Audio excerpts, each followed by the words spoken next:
Mankind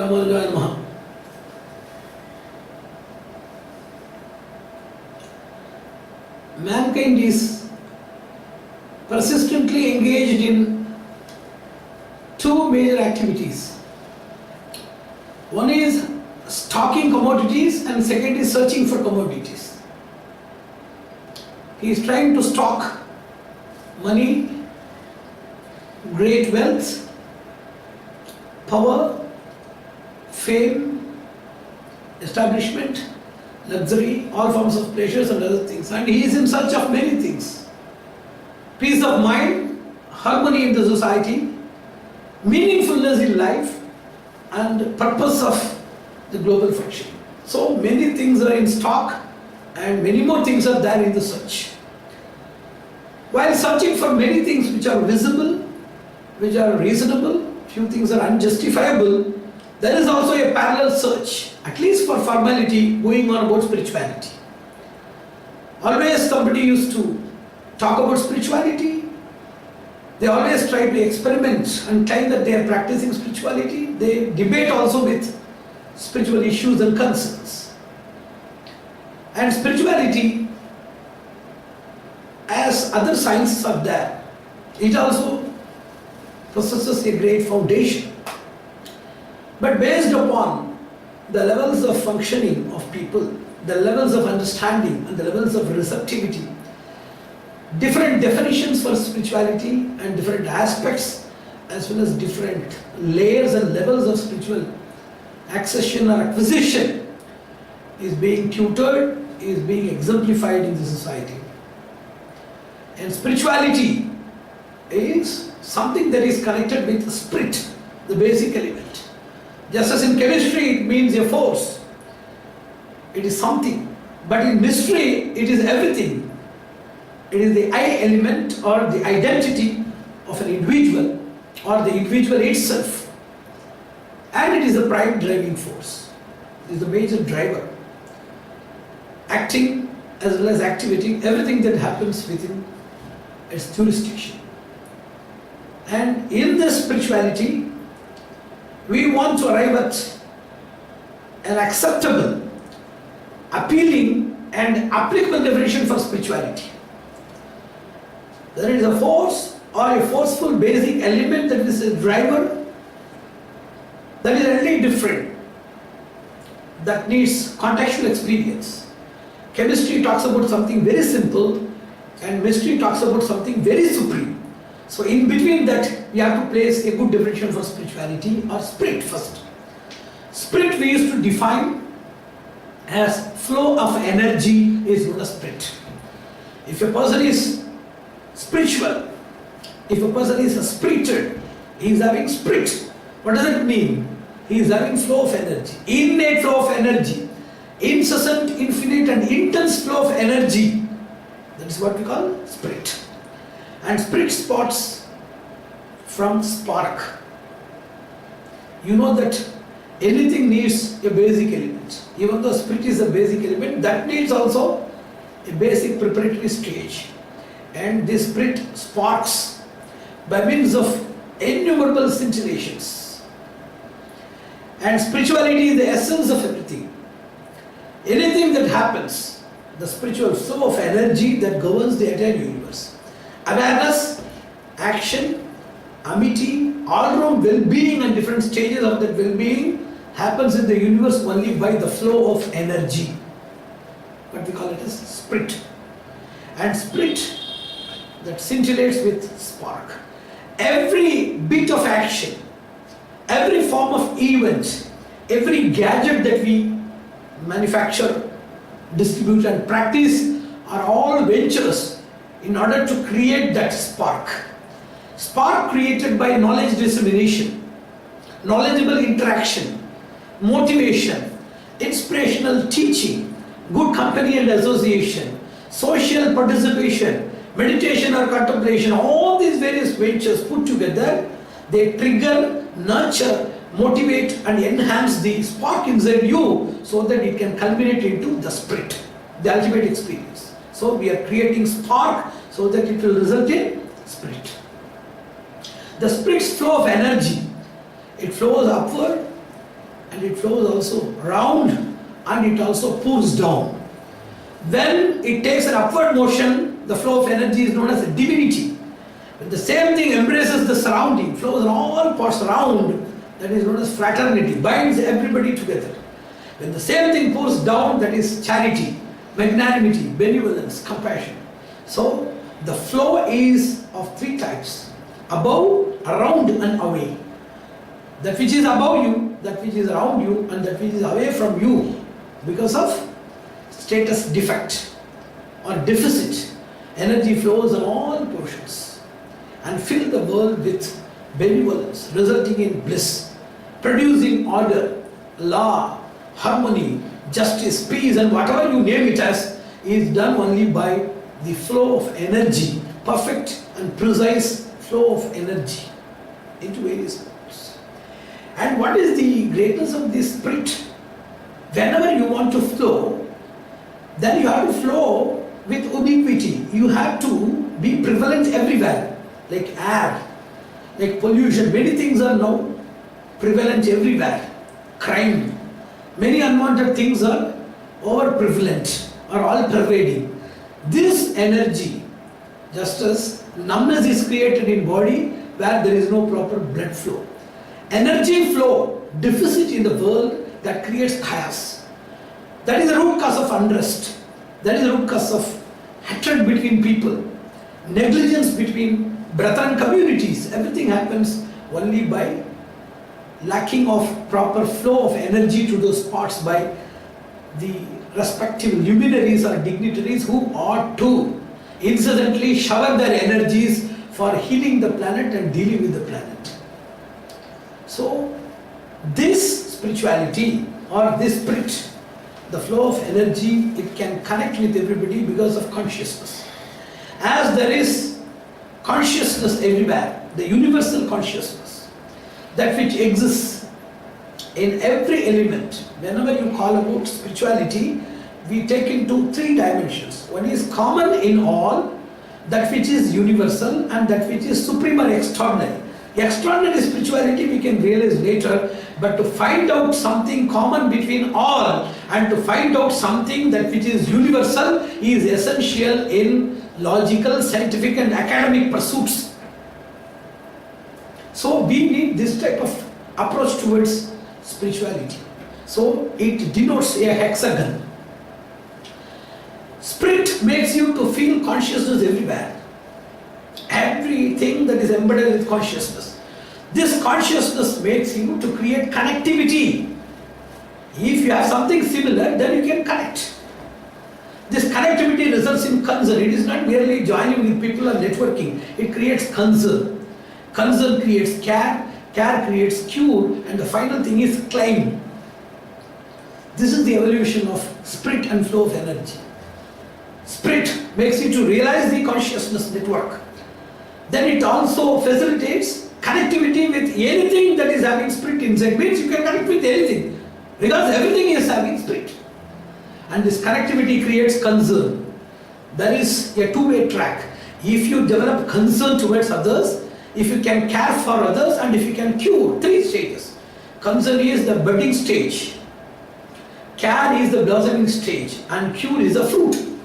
What is claim? Just as you are concerning for others in this universal network of consciousness, you are caring for others and get cured, you can also claim the same thing from any member in any corner of the world. It is not only one-way track. You can concern for others in this spiritual pathway, you can care for others and get cured. Similarly, if you are having connectivity, you can get the same concern, care and cure from the numerous or infinite members, those who are suitable for you in this global consciousness network. So it is not only giving but also getting. That is what we call claim. So understanding, consciousness, connectivity, concern, care, cure and claiming, all these things put together is a hexagon. That's what we call spirituality. And how to get this connectivity? To think that all are equal. When you feel for the others, then we can heal others. That's why we used to say, feeling is the cradle of healing potential. We should have empathy. Then only we can have connectivity. By connectivity, you can approach the society. What is the facility given by connectivity? You can reach anybody and you can read others. You can communicate with any person, convince and change others. You can lift others by guidance and gift yourself to them and see that they are promoted. So all these possibilities are there if a person can establish his connectivity with a real human. Whenever you want to connect with all other people by your spirit, you have to remove two things. One is a spiritual thing, second is anti-spiritual things. That which is not spiritual and that which is against spiritual. So you have to make a change, a preliminary change. You are selfish or lonely. Those who are arrogant, they are selfish. And those who are weak, those people, they feel lonely. They have to come out of selfishness and loneliness and join with the community for collective work and participation. Always they used to have pleasure in getting things. They should derive the same pleasure in also giving things. They learnt only stocking of elements. They should learn how to share with our elements. So selfishness to socialization, stocking to sharing, getting to giving. We always derive pleasure in gain, but also in struggling for others, in the pain you should derive the pleasure. Always we used to make the wonderful parameter of life. Always if somebody is asked, they should say success, and they will say success. Success is not the end. Beyond success, giving oneself, sacrifice is the essence of life. So when a person can change his attitude, his pathway, or at least attempt, and is curious enough to know about the parameters of spirituality, the person's knowledge will be broadened, his vision will be deepened, and his working ability and work reach will be widened. So to reach spirituality, the aspiritual and anti-spiritual constituents of our illusory nature, not absolute nature, they should be uprooted. Then only the person can connect with the society. So spirituality has three divisions. One is foundation, second is fiction, and third is fashion. The real foundation of spirituality is only this. But we are seeing a lot of spirituality shows. Commercial spirituality shows we are seeing. And we are seeing many things which are purely academic in nature without realization. They are just meant to create an awareness, or a preparatory step can be provided by them, but real spirituality is different. Spirituality comes by confession, cultivation, and contact. We should understand what we are not having, and we should feel for that. We should accept our defects. We should try to cultivate. If somebody is just thinking or imagining that they are having everything without having anything, it is very dangerous for their own future. Similarly, here also we emphasize that there should be confession about the person's inner nature and status, and there should be cultivation of the essentials, and contact. Spiritual contact should be there rather than spiritual discussions and spiritual deliberations. Now, most of the so-called spiritual shows are run by imitations, illusions, and imaginations. Whatever they possess against spirituality is branded as spirituality. Whatever they possess in peripheralism is branded as absolutism, and they just imitate spiritual people, thinking that by imitation they can also become spiritual. So, ideal spirituality should be preached, propagated, educated, trained, nurtured, nourished, and experienced with the society. That is much essential. And in this spirituality quest, everybody asks us the same question: how we can be spiritual in this world fully? Yes, we can be spiritual. Absolute spiritualism and apparent spirituality. In this world, we are not only spirit or souls. We are having so many accessories. Body, mind, they are known as accessories. We are having wife, children, relations. All these people are our associates. And many people are dependent on us, and we are also dependent on many people.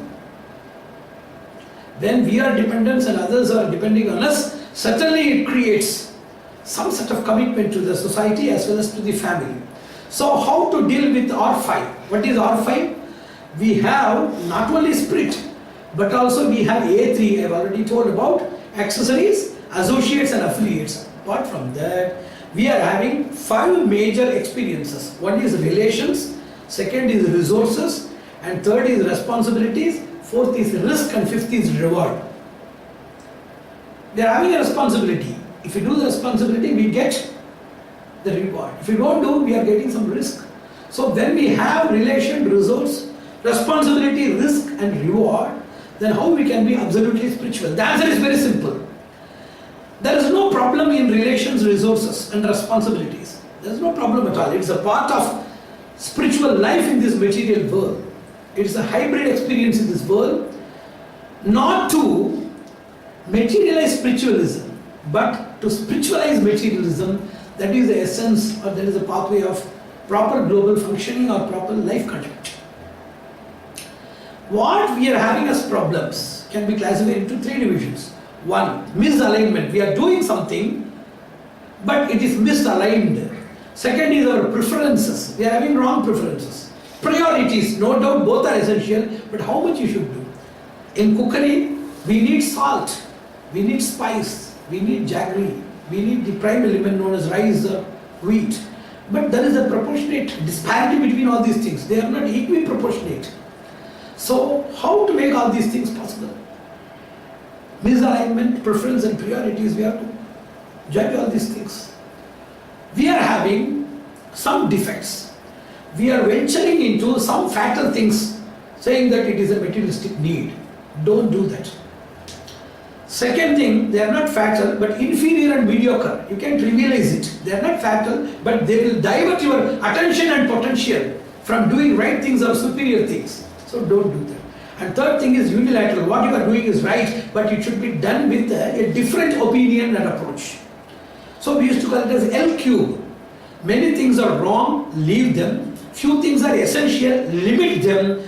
Few things are really needed, absolutely needed infinitely, but do it in a grand level or in a higher level rather than doing it in a mere material platform. That is essential, but change the level. So first is leave it. Second is limit it. Third is level it. Place it in your proper way. Just as in ethics we used to say product ethics, process ethics and purpose ethics. Some products are unethical. Something is okay but the process is wrong. Everything is okay but the purpose or application is wrong. Just as unethical things are classified. Here also we trifurcate all these things. So what we say is spirituality is the foundation. It is also the surface. It is also the pillar of our establishment or existence in the world. All other things may be materialistic, but it should have a spiritual foundation, spiritual platform and spiritual pillar. Foundation means it should have a strong, deep understanding of spirituality. Then platform means everything, you can do anything, but on the platform. And anything that you do, money, human body, beauty, health, relations, education, you can do anything. But the pillar, the burden is endured by the pillar known as spirituality because they cannot be sustained by themselves. Mere education, mere earning, mere saving, mere insurance, they are not deplorable, they are much essential, but they should be safeguarded, they should be sustained by means of spiritual pillars. So using spirituality as a foundation, platform and pillar structure needs a special coaching as well as training, and also it needs the radiant blessings or influence of realized personalities and earnest practitioners. And everybody now, they conduct workshops on many issues. They want security, they want peace, sustainable development, all around well-being. Many conferences are being conducted. It is just like discussing about or trying to make a cake without thinking about the flour, the base. What is the base for these things? If there is no spirit, who will create peace or sustainable development and who will be benefited by that? The person who creates, the person who receives and the person who mediates, the person who gets inherited, the next generation, everybody should possess a reasonable quantum of spirit. So everybody is discussing about cake without having the mind to grind the flour, without spiritual understanding and applicable definition for pragmatic spirituality. It is ridiculous to think of peace, harmony and various other nomenclatures that they are putting in leading conferences and discussion forums. And in spirituality, we have numerous pathways. They can be classified into 4 or 2 even. One is the source and core, and second is force and the fruit. Source is the scripture. We have innumerable things. Whenever you talk about spirituality, in its manifestation, we see scriptures, we see masters, we see institutions, we see a lineage, we see customs, we see austerity. So we have numerous gadgets or accessories to spirituality in the form of religion and philosophy. We don't deny that, but still sources and codes, they are more concentrated than force and fruit. They discuss about the scripture, they discuss about the code of conduct and rigidity, they discuss about the customs, festivals and practices. They don't discuss about the force of God needed for fraternizing people, for assembling all positive forces, to deal with global issues and solving them. So the force and fruit, what is the fruit of religion? To establish heaven on earth is the purpose of religion. God has created 2 great gifts. One is liberation, so that the person can be free from any trouble forever. Second gift is, first he has created heaven or liberation, where the person can be ever joyous. The second gift of God is religion, where we can attempt to create such a provision or facility inside the earth itself, where we can have heaven on earth. So 2 gifts of God, one is heaven and second is not earth, religion. Because earth is always erroneous. It is chaotic in nature. And religion is a positive force or a positive channel by which we can try to bring the kingdom of God here itself as a precursor to our experience at heaven. So in this angle, what we are seeing now is over attention to source and codes rather than force and fruits, or sensation in the source and core. Whenever you are developing over attention, that will decelerate spiritual vigor. If you create sense, then you can understand everything. But if you create undue sensation, that will result in social retaliation and chaos. And also that will cloud the force and fruits of spiritual wisdom and religious benefit. So what we need is to revive the force and fruits of religious system. The system itself should be rescheduled, it should be revisited. Then only the spirituality will reach the society. Spirituality is a content and religion is a container. Nobody can consume the container. We need the content to be restored inside the container by all possible means. So spiritual experience, apart from that, spiritual re-establishment, re-establishing spirituality in mere religious traits, trends and practices is the foremost duty of both religious and spiritual communities. And we now discuss about youth empowerment today. The role of spirituality in youth empowerment. The name itself, youth, that clearly gives us the view about the indispensable need of spirituality. Because what is youth? Flow of energy. Youth is not determined or assessed by age and appearance. Youth is measured by the person's energy, efficiency and the effect levels. How much energy you have. With that energy, how much efficiency you have. With that efficiency, how much effect you can create in your society. So E cube is the assessment parameter of youth, rather than appearance, accessories and age. The A cube is wrong. So for that you need spirituality. Second is health. Whenever we talk about physical well-being, 4 pillars of physical well-being: youth, fertility, health and longevity. All these things are possible only by spiritual sense. There had been a great research on the role of mind in curing the disease and role of mind to work with medicine to cure the disease. Mind independent and mind medicine coalition can create wonders rather than mere medicines.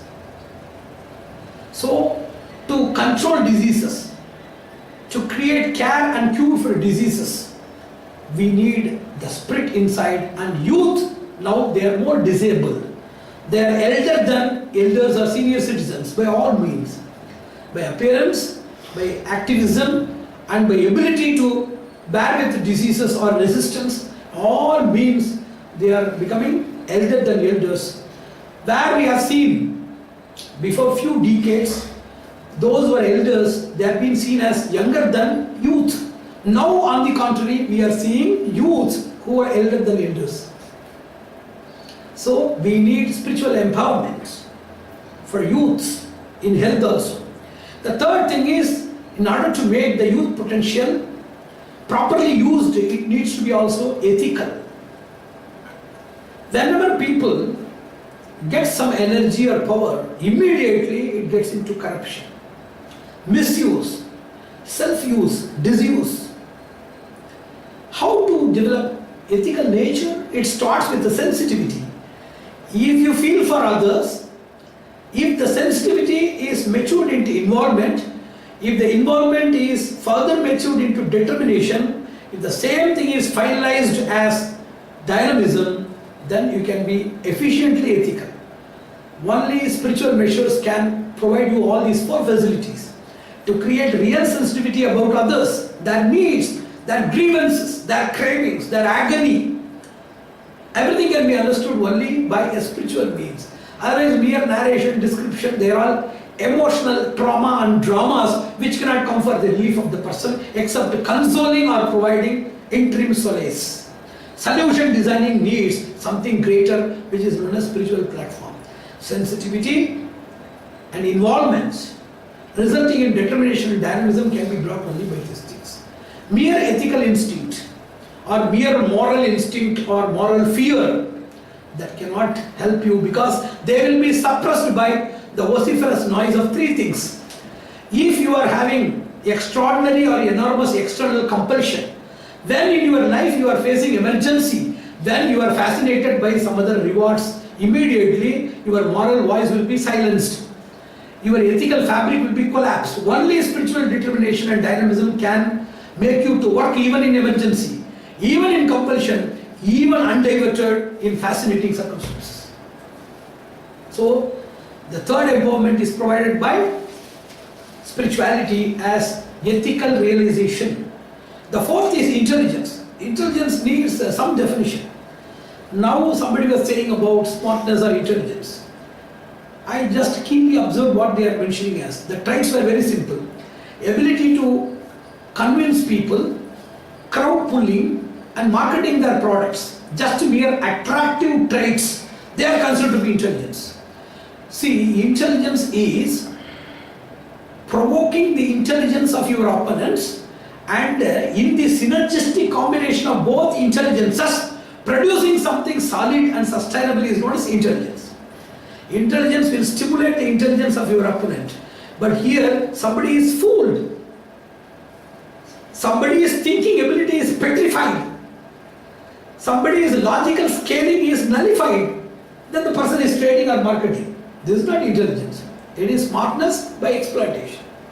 Intelligence, academically, that means ability to assimilate whatever others say. Retention, power to keep everything inside. Reproducing everything.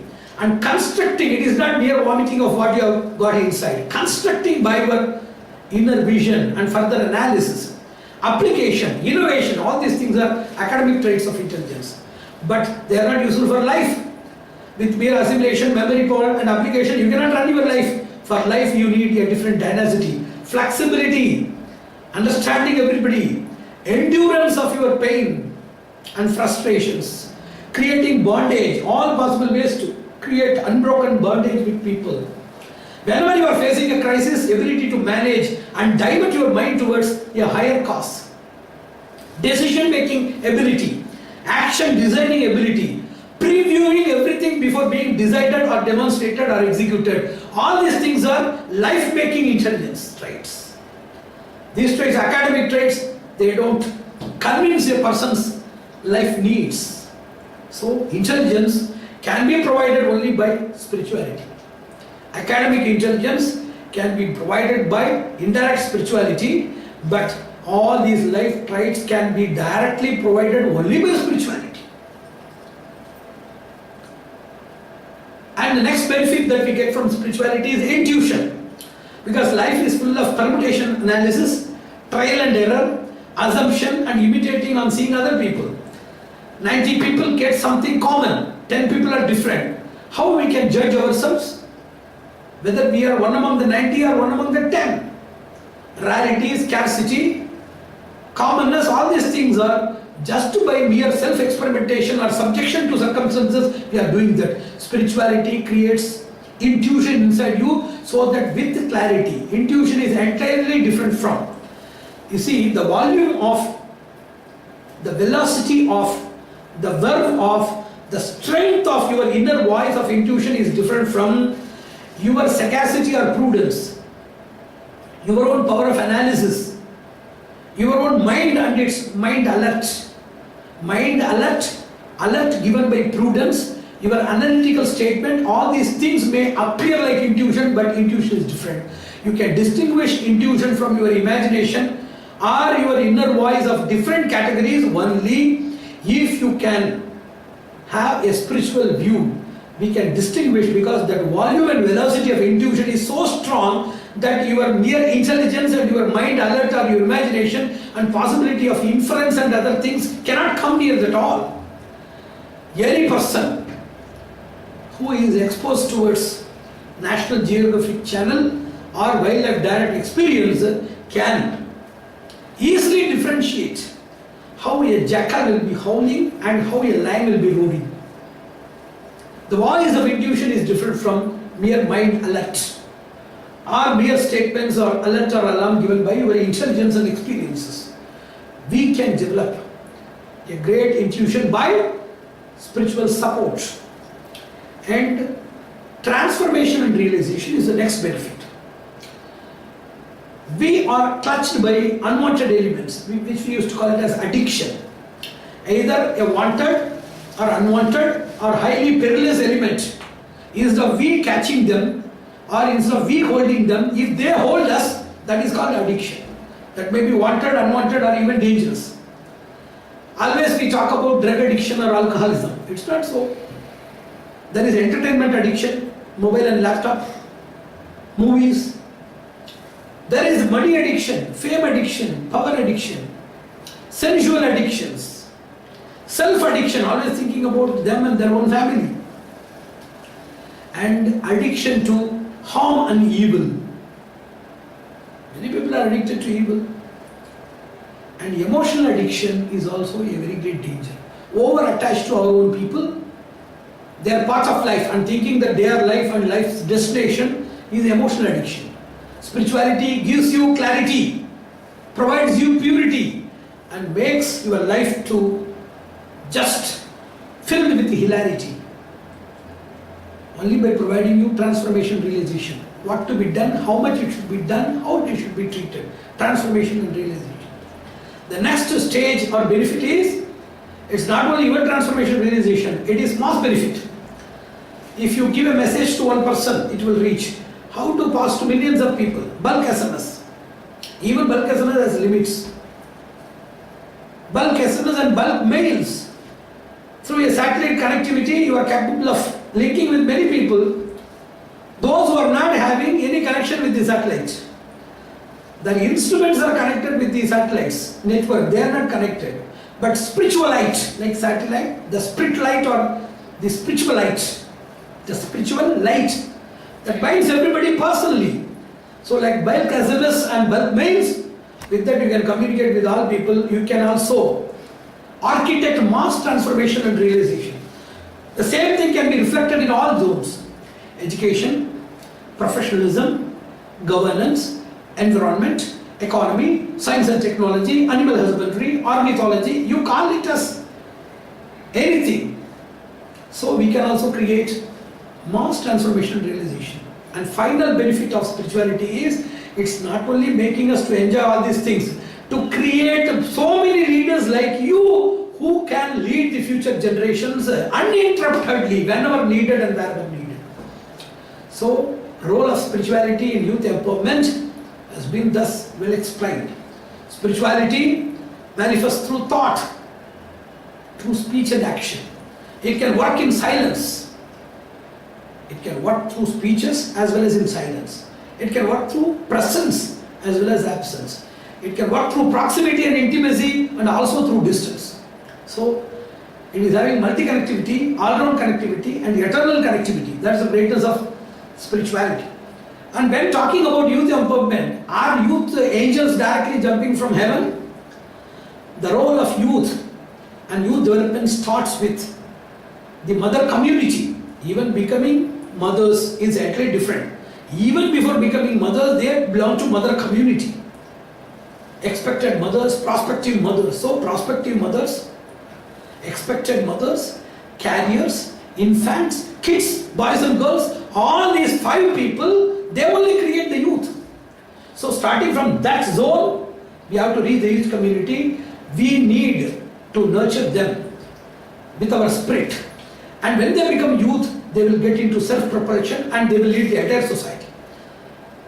Before begetting a son, before getting that opportunity, while getting that opportunity, while initiated with an opportunity, during the process, at the time of delivery, while dealing with an infant care, and growing or parenting kids, while dealing with boys, the budding generation, every stage they should be nourished with spirit.